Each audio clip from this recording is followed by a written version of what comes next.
Principales desafíos planteados al pensamiento social cristiano, parte 2. ¿Cuáles son las prioridades que tiene el pensamiento social cristiano? Son básicas.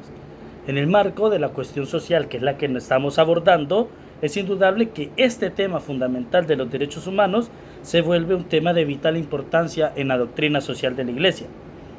¿Por qué?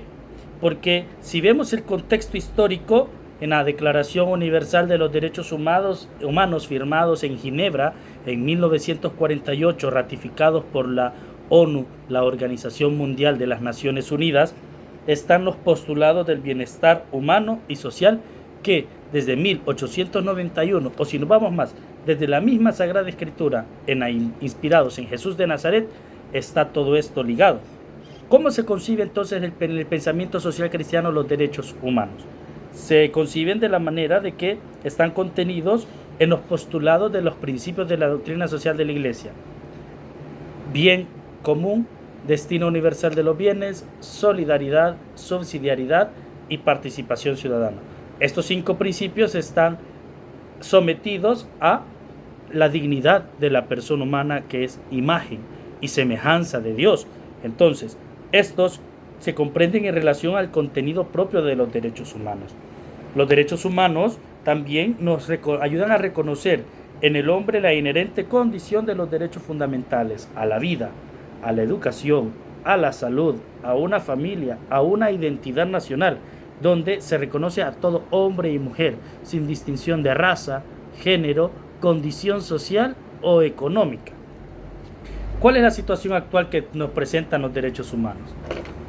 En la reflexión del pensamiento social cristiano, los derechos humanos se encuentran concretamente en el magisterio de Juan 23, que ya hemos estudiado, en encíclica social Pacem in Terris, y también se presenta el contenido en los documentos. La Pacem in Terris, en la primera parte, está orientada a las relaciones civiles, al tema de la persona humana sujeta de derechos y deberes, al tema de los derechos del hombre, los mismos deberes del hombre y la convivencia civil. En estos 4 apartados de la primera parte, el pontífice desarrolla la serie de condiciones inherentes, claves, fundamentales y necesarias y que no se pueden obviar a la persona humana. Es decir, una serie de obligaciones en orden a la contemporánea, la convivencia general de las personas. Esto lo podemos entender en los 4 apartados que tiene las propuestas hechas en la Declaración Fundamental de los Derechos Humanos, que permiten comprender esa íntima relación y actualidad en la reflexión tanto de la Pacem in Terris de Juan 23 y la Declaración Universal de los Derechos Humanos de 1948. ¿Cuáles son entonces los desafíos que tiene la comunidad internacional? El pensamiento social cristiano, tanto como la ONU, sobre los ideales individuales, colectivos y de convivencia social, siempre están unidos al tema de la necesaria actuación de la comunidad internacional. Esta misma conformación de la ONU y otros organismos internacionales que buscan trazar el principio de la solidaridad, los caminos comunes de entre hombres y pueblos hacia unidad cada vez más, como lo dice el compendio en el numeral 192, son prueba de la necesidad del ser humano, que a través de la historia siempre está ideando estrategias de cooperación. Esto también remite al Concilio Vaticano II en la Gaudium et Spes, donde hace una lectura de los principales desafíos planteados al pensamiento social cristiano, que son desafíos tanto a la comunidad internacional como al bienestar de la persona humana. Esto lo encontramos concretamente en el capítulo 2 de la primera parte y el capítulo 1 de la segunda parte de la Gaudium et Spes, para profundizar y entender un poco esto. ¿Cuál es entonces la visión cristiana de la educación? Si vamos a la coherencia de los abordajes de la cuestión social desde grandes temáticas y el desarrollo en temas de política y derechos humanos, es necesario que entendamos el tema que se profundice en los elementos de la dinámica social, y este es un tema de la educación.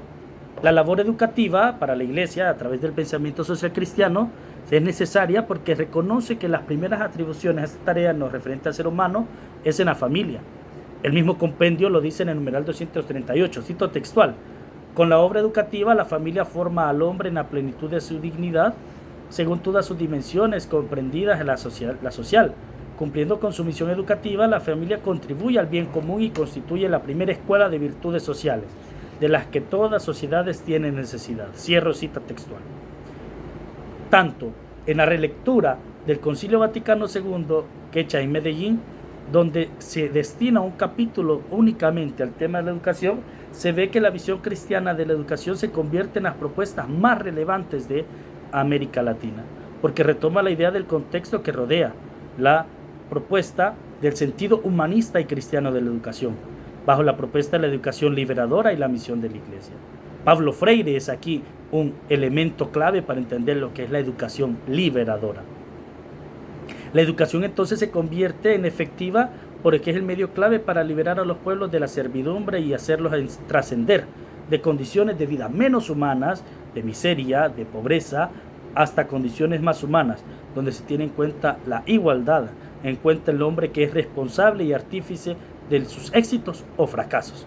De esta manera, entonces, hay un salto cualitativo al tema de la educación, porque deja de comprenderse como una labor que solo ha de iniciarse en la familia, que contribuye a la edificación social, sino que hace planteamientos hasta una educación como instrumento de transformación social y liberador.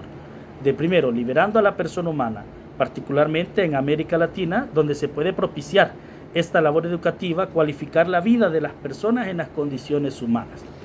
En definitiva, podemos concluir, la educación es una de las más importantes herramientas del pensamiento social cristiano. En esa misma educación, la Iglesia ha destinado claramente un tema de la educación y las nuevas tecnologías, pero sí ha hecho apuntes importantes. En Amoris Laetitia, del Papa Francisco, que recoge el capítulo entero sobre el tema de la educación familiar, dice lo siguiente, en el numeral 275, cito textual.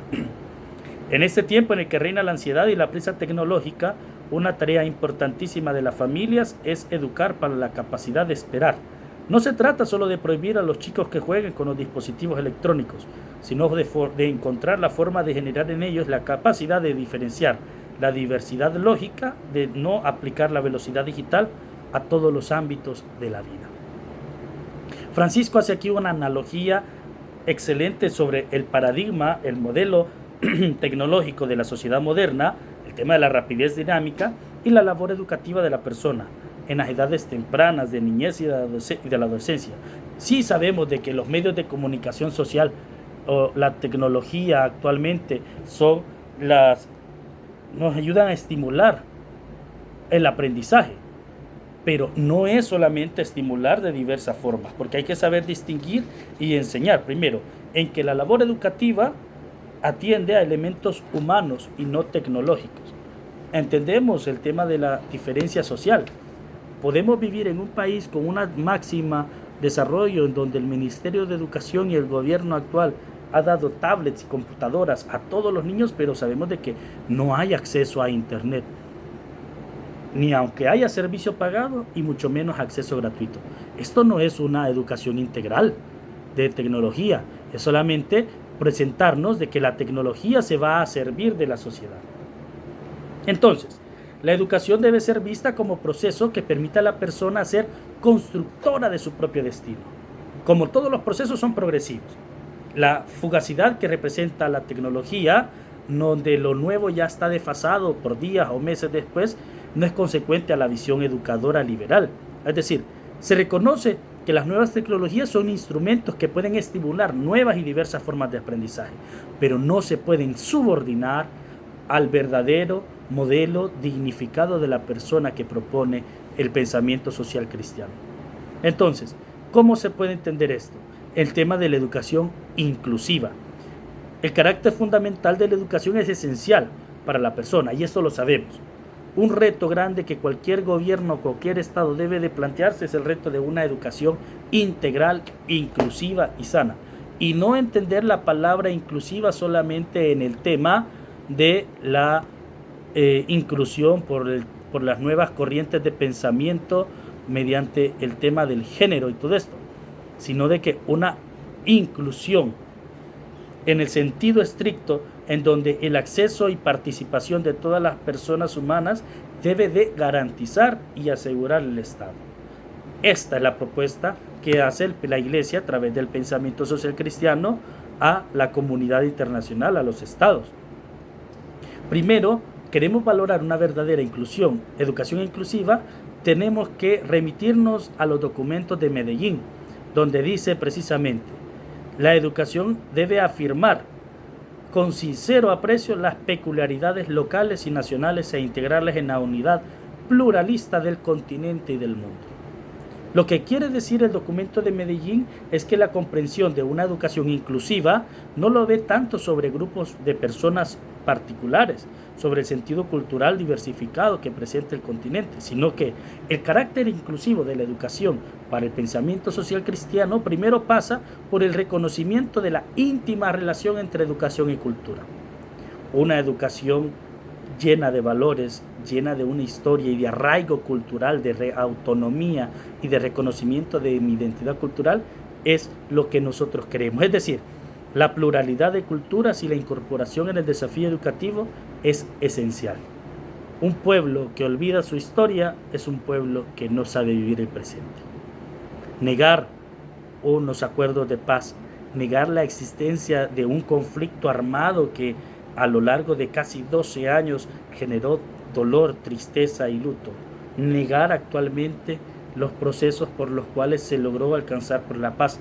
El 30 de septiembre de este año se conmemora el centenario del nacimiento de Monseñor Arturo Rivera y Damas, arzobispo sucesor de San Óscar Romero, que fue el artífice junto a Monseñor Rosa Chávez de lograr concretar la firma de los acuerdos de paz, las mesas de diálogo en Ayagualo, en La Palma, en la Nunciatura, en San José, Costa Rica, en México, que se desembocó y desencadenó en lo que conocemos con la firma de los acuerdos de paz en el castillo de Chapultepec en el 12 de enero de 1992.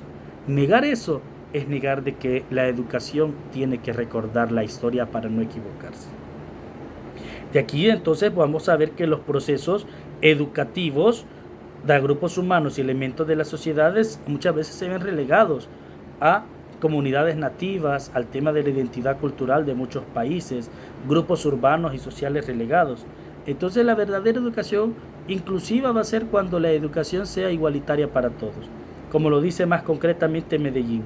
El vasto sector de los marginados de la cultura, los analfabetos y especialmente los analfabetos indígenas, privados a veces de hasta del beneficio elemental de la comunicación por medio de una lengua común, su ignorancia es una servidumbre inhumana, su liberación una responsabilidad de todos los hombres latinoamericanos. Ahí está la verdadera inclusión social, la verdadera educación inclusiva. No es una educación inclusiva solamente en venir y promover el tema del inglés como segunda lengua. No es una educación inclusiva venir y promover el tema de la tecnología en el sistema educativo, sino es reconocer, entender, aprender y conocer la cultura de su propio país. Roque Dalton ya lo había dicho en sus obras. En El Salvador nació medio muerto en 1932. Con la masacre del 32 hemos perdido todo arraigo de identidad cultural propia de nuestros pueblos indígenas. No seamos cómplices de esa desinformación cultural y pérdida de valores culturales autóctonos de nuestros indígenas.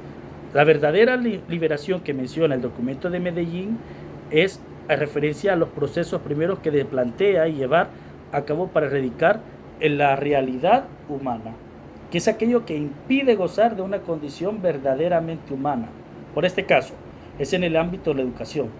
Aplicar esta idea no solo a las personas analfabetas, sino a todo aquel individuo o colectividad que se ve marginada por el tema de la educación. Esto es realmente algo transformador a la condición y a la realidad. Francisco, desde el 2015, hace una propuesta a una verdadera educación ecológica, porque es importante que en el principio del pensamiento social cristiano se reconoce la existencia del problema del medio ambiente global. Dice Francisco, se advierte una creciente sensibilidad con respecto al ambiente y al cuidado de la naturaleza, y crece una sincera y dolorosa preocupación por lo que está ocurriendo en nuestro planeta. Francisco va a retomar la diversidad de problemas medioambientales que atraviesa la historia y hace apuntes muy importantes. En el 2015 escribe la Laudato Si. Hace un par de semanas atrás, a mediados de septiembre, ya anunció de que está escribiendo una segunda parte de esta encíclica que llevará por nombre Laudate Deum, es decir, alabado sea Dios. donde la verdadera educación a la responsabilidad ambiental primero alienta a los diversos comportamientos que tienen incidencia directa e importante. Primero, evitando el uso del material plástico y de papel, el tema de la reducción del agua, separar los residuos, cocinar solo lo que razonablemente se pueda comer, tratar con descuido a los demás seres vivos, el tema del uso del transporte público o compartir un mismo vehículo entre varias personas, el tema de reforestación, el tema de apagar las luces innecesarias. Todo esto, dice Francisco, es parte de una generosa y digna creatividad que muestra lo mejor del ser humano. Muchas veces esta cita se trata de educación ecológica en transformación de hábitos.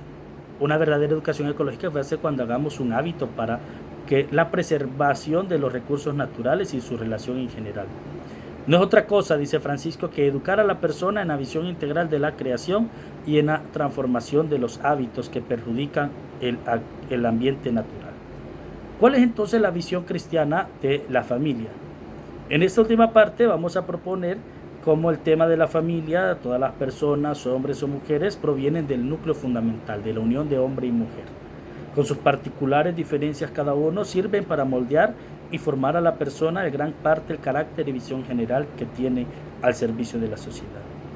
El análisis lo podemos entender del tema de la familia, que es inseparable del matrimonio. Para la Iglesia Católica, la vinculación sacramental del matrimonio entre hombre y mujer es elevado al grado de sacramento, que junto con el orden sacerdotal, el sacerdocio, son vocaciones sacramentales definitivas que están al servicio de la comunidad. O como lo dice la Amoris Laetitia en los documentos referentes a la doctrina. En la Gaudium et Spes de 1965 se promueve la dignidad del matrimonio y la familia como germen y semilla de la sociedad. También se define el matrimonio como comunidad de vida y de amor. En la Constitución Lumen Gentium del Vaticano II, donde se habla que por el matrimonio los esposos, hombre y mujer, edifican el cuerpo de Cristo por medio de la procreación de nuevas personas, donde el matrimonio y la familia adquiere la dimensión de iglesia doméstica. Pablo VI, en Humanae Vitae, en 1968, habla del ejercicio responsable de la paternidad, que exige que los cónyuges reconozcan plenamente los deberes propios para con Dios, para consigo mismo, para con la familia y la sociedad. Y esta es una justa jerarquía de valores. También habla el vínculo íntimo entre el amor conyugal y procreación. Juan Pablo II, en la carta La Gratiam Sane y en la Familiaris Consortio de 1983, define a la familia como camino de la Iglesia, donde propone las líneas fundamentales para una verdadera pastoral de la familia y para la presencia de la familia en la actualidad ante los retos. En el compendio de la doctrina social de la Iglesia se destaca la relación matrimonio-familia y del carácter sacramental que conlleva la unión matrimonial como vínculo indisoluble. En la familia está la entrega recíproca del hombre y la mujer unidos en el sagrado matrimonio, donde crea el ambiente de familia en el cual los niños pueden desarrollar potencialidades, hacerse conscientes de su dignidad y ser preparados para afrontar el destino único e irrepetible del ciclo de la vida. Benedicto XVI, en la encíclica Deus Caritas Est, nos propone que la verdad del amor del hombre y la mujer se ilumina plenamente a la luz del amor de Cristo crucificado, y este es el carácter sacramental del matrimonio. Entonces, ¿cómo podemos percibir que hay una constante de analizar? Primero, ¿cuáles son los desafíos actuales de la familia? La educación, la ansiedad por el futuro, la drogodependencia, la violencia doméstica, la falta de comunicación, la diversidad sobre el concepto de matrimonio. Estos y muchos más son los desafíos que tiene la familia. Y la familia, además, se realiza siempre bajo el eje de la diferencia que radica en los diferentes desafíos de la historia, donde se entiende que es un núcleo social y cristiano. El contexto histórico nos plantea problemas en torno a la familia, donde se apunta a retomar lo que Francisco dice en la Amoris Laetitia. Y como se ya ha dicho, el magisterio de la Amoris Laetitia del 2016 realiza una actualización de la familia. Francisco realiza la serie de apuntes sobre las urgencias que se vislumbran. Hay que entender que la familia tiene muchos desafíos en el contexto actual que se pueden mencionar. El problema jurídico de la familia en algunos países con la aprobación del matrimonio igualitario, la violencia de género contra la mujer o la influencia de la ideología del gender, que es un tema muy interesante, muy importante, que afecta al orden natural de la familia. En esta idea se presenta que los desafíos que afronta la familia en la actualidad se deben de interpelar en las reflexiones y estrategias que son más oportunas para buscar la estabilidad real de la familia, que es imagen de la Sagrada Familia de Nazaret y que a su vez es imagen de la familia del misterio de la Trinidad, y es una tarea permanente para la sociedad y para la Iglesia.